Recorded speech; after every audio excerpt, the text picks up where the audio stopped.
ल साथीहरू हामी चाहिँ यो हाइकिङ जाँदैछौँ। यो बिहानको समय हो, टक्क लाएरै टोलीहरू सबै रेडी छ, रेडी अवस्थामा छ। अब टक्क हाइकिङ जाँदैछु आज डाँडातिर। ल टोलीहरू रेडी अवस्थामा छ। ल ल ल अर्को भिडियो चाहिँ अब बाटोको आउँछ है गाइजहरू। ल हाम्रो टोलीहरू चाहिँ यात्रामा अगाडि बढिसकेको छ। ल साथीहरू ल सबै टोलीहरू गाडीमा छिरिसकेको छ। ल अब चाहिँ टोली अगाडि बढिसकेको छ। ल अर्को भिडियो फेरि 20-22 मिनट त के टाढा हो जस्तो लाग्यो मलाई।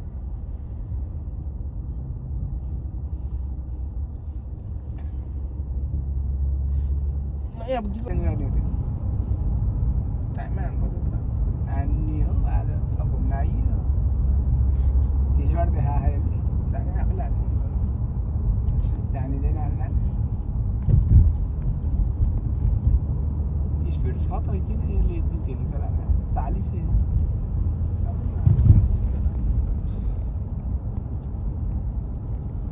आकाश भाइ आइपुगेको थिएन होला। आकाश दाजु हेर्नु ताल यसमा बोटिङ गर्न पनि मिल्छ है। गाडी रोकाए फोटो फोटो गर्नु त भिडियो हामी यात्रामै छौँ।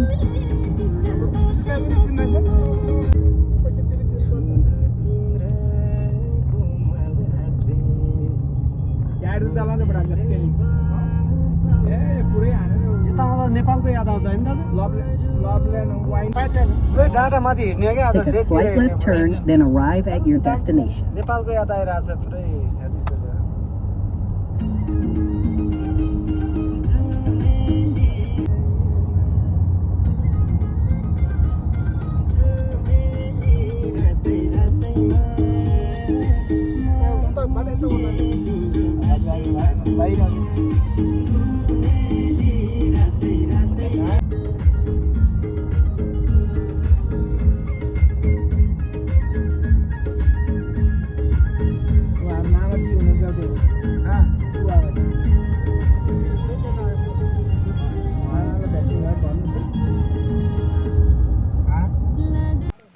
ल गाइजहरू हामी चाहिँ यहाँ ठ्याक्कै हाइकिङ पुग्ने ठाउँमा ठ्याक्क आइपुग्यो। ल टोलीहरू छ यहाँ। ल गाइजहरू ठाउँ यस्तो छ है, यस्तो नेपालको लगभग मुस्ताङतिरको जस्तै छ यो ठाउँ चाहिँ। ल गाइजहरू यस्तो भ्यू छ, यस्तो छ यी।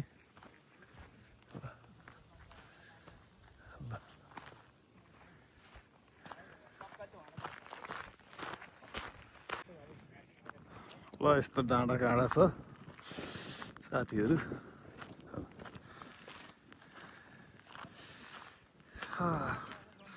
हावा चलेको छ त हाइकिङ टोलीहरू।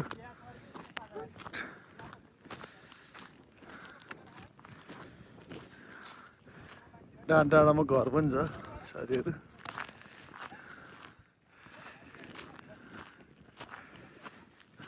ल यस्तो छ ठाउँ।